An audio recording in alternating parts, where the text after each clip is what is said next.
A lot of times, you might be able to win a match by just anti-airing, reacting to DI, or just punishing an unsafe move. But what happens when you've conditioned your opponent to stay on the ground and not do anything super unsafe? Well, let me ask you a few questions. Who has the advantage here? Someone who's knocked down doesn't have very many options available to them. Okay, what about here? Here, the person in the corner is unable to walk back while the other player has the whole stage to work with. And here? The attacking player gets a mix-up here, so they definitely have an advantage. Alright, but what about this situation? Okay, this is kind of a trick question, but neither player really has the advantage here. This is what we call neutral. Playing in neutral is all about trying to put yourself into an advantageous position, and there's a lot of things you can try and do to swing the pendulum in your favor, but a lot of them are easily countered.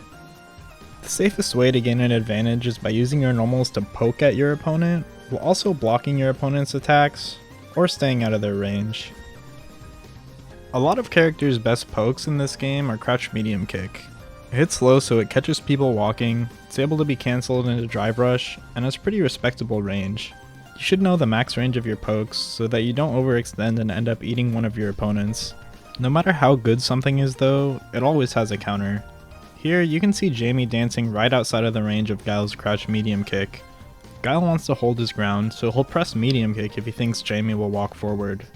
Then, Jamie punishes the whiff crouching medium kick with a sweep, and is able to score a knockdown, damage, and a drink. There's a pretty big misconception that whiff punishes in neutral are solely reaction based, but moves are really fast in this game.